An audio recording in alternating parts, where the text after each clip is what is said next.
और अब बात दिल्ली दंगे का चेहरे बने शाहरुख की, जो आखिरकार पुलिस के हत्थे चढ़ ही गया। 24 फरवरी को दिल्ली में हिंसा भड़की और शाहरुख नाम का शख्स पुलिस वाले पर पिस्तौल ताने नजर आया। शाहरुख ने दिन दहाड़े पिस्तौल से गोली भी चलाई। इस वाकये को अंजाम देने के बाद से शाहरुख फरार था, लेकिन उत्तर प्रदेश के शामली से उसे दिल्ली पुलिस ने गिरफ्तार कर लिया। पुलिस की पूछताछ में शाहरुख ने बताया कि उसने तैश में आकर गोली चलाई और जिस पिस्तौल से गोली दागी वो बिहार के मुंगेर की बनी है। लेकिन सवाल ये कि अब तक शाहरुख पुलिस को कैसे चकमा देता रहा। देखिए दिल्ली के दंगेबाज की गिरफ्तारी की इनसाइड स्टोरी। दिल्ली हिंसा के दौरान गोली चलाने वाला शाहरुख गिरफ्तार। शाहरुख क्यों चलाई थी आपने गोली? किस तरीके से बताओ सड़क पे? शाहरुख बताओ, शाहरुख कुछ कहना चाहते हो? दिल्ली में पुलिस वाले पर पिस्तौल तानने वाले ने उगले राज। 24 फरवरी को दिन दहाड़े शाहरुख ने दिल्ली पुलिस के कांस्टेबल पर पिस्तौल तान दी। 24 फरवरी को शाहरुख ने खुलेआम गोली चलाई। जिस दिन दिल्ली जल रही थी, शाहरुख की ये तस्वीरें वायरल होने लगी। लेकिन उसी दिन से दिल्ली पुलिस शाहरुख की सरगर्मी से तलाश कर रही थी। उसके घर से लेकर छिपने के हर मुमकिन जगह पर दबिश दी जा रही थी। तो आखिरकार पुलिस की मेहनत रंग लाई और दिल्ली दंगों के इस चर्चित चेहरे शाहरुख को शामली से गिरफ्तार कर लिया गया।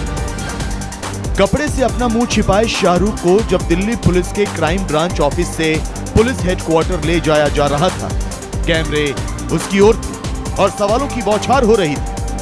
लेकिन दिल्ली में सरेआम गोली चलाने वाले शाहरुख को जैसे सांप सूंघ चुका था। गोली चलाई थी बताओ क्या है? शाहरुख शाहरुख क्यों चलाई थी आपने गोली? किस तरीके से बताओ। सड़क पे? शाहरुख बताओ, शाहरुख कुछ कहना चाहते हो? पिस्तौल कहाँ से मिली आपको? दिल्ली में खुलेआम तमंचा लहराने वाले शाहरुख का कोई आपराधिक रिकॉर्ड तो नहीं है, लेकिन वो बेहद शातिर है। यही वजह है कि वो लगातार दिल्ली पुलिस को चकमा देता रहा। पुलिस के मुताबिक घटना को अंजाम देने के बाद शाहरुख गाड़ी से पंजाब के जालंधर गया, फिर जालंधर से बरेली और बरेली से शामली आ गया। शामली में शाहरुख अपने एक दोस्त के घर छिप कर रह रहा था और यहाँ से भागने की फिराक में था। लेकिन दिल्ली पुलिस को उसकी लोकेशन का पता चल गया और शामली बस स्टैंड से उसे गिरफ्तार कर लिया गया। पुलिस के मुताबिक शाहरुख सौंफ की फैक्ट्री चलाता है और BA सेकेंड ईयर का छात्र है।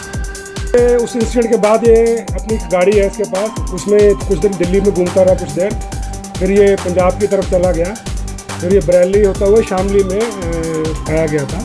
तो हमारे पास टेक्निकल इनपुट थे और मैनुअल इंफॉर्मेशन थी और ये अभी अपना ठिकाना चेंज करने वाला था शामली से।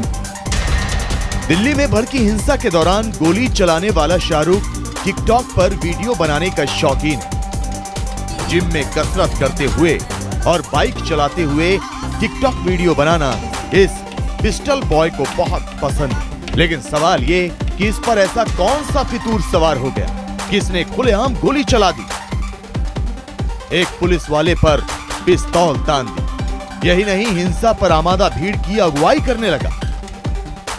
और सबसे बड़ा सवाल तो ये कि इसके पास पिस्तौल आई कहां से।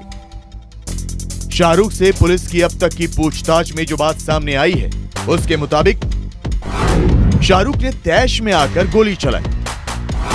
शाहरुख ने 3 गोलियां चलाई, 5 गोलियां इसके पास हैं और 2 गिर गईं। शाहरुख के पास सेमी ऑटोमेटिक पिस्टल थी। ये पिस्तौल बिहार के मुंगेर की बनी है। शाहरुख ने 2 साल पहले अपनी फैक्ट्री के कर्मचारी से इसे लिया था।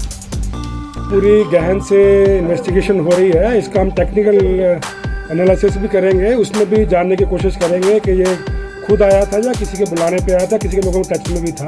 उसमें हम कितनी चलाई सर? की फैक्ट्री चलाता है, मॉडलिंग का शौक रखता है, टिकटॉक वीडियो बनाता है, अपलोड करता है। फिलहाल पुलिस मॉडलिंग के शौकीन दंगेबाज शाहरुख से कड़ी पूछताछ कर रही है और मामले की तह तक जाने की कोशिश कर रही है। दिल्ली पुलिस वो गाड़ी भी तलाश रही है जिससे शाहरुख अलग अलग जगहों पर छिपता फिर रहा था।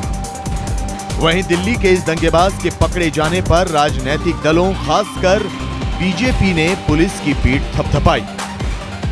पुलिस के छाती पर रिवॉल्वर तान दे,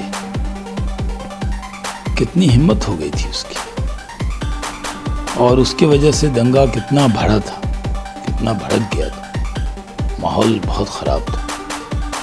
वो गिरफ्तारी हुई है, ये संदेश है कि जो कानून को हाथ मिलेगा उस पर कार्रवाई होगी। मैं दिल्ली पुलिस का अभिनंदन करता हूं, लेकिन हमें केवल इस बात से जो है संतुष्ट नहीं होना चाहिए। ये किन लोगों ने इतनी बड़ा वहाँ पर जो दंगा किया, इतने लोगों की उसमें जान गई, किस प्रकार से वहाँ वो बिल्डअप होता रहा, इसके लिए जो भी जिम्मेदार हैं, पर्दे के पीछे जो लोग हैं, सबका पता लगा करके सबको गिरफ्तार करके उनके खिलाफ सख्त कानूनी कार्रवाई करने की जरूरत है। इसमें दो राय नहीं कि दिल्ली पुलिस ने कड़ी मशक्कत के बाद शाहरुख को गिरफ्तार कर बड़ा काम किया, लेकिन पुलिस का काम अभी पूरा नहीं हुआ।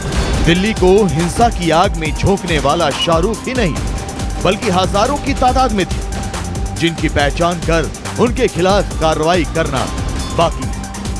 अगर दिल्ली पुलिस अपने इस मिशन में कामयाब हो पाई, तभी दंगा पीड़ितों के साथ इंसाफ हो पाएगा।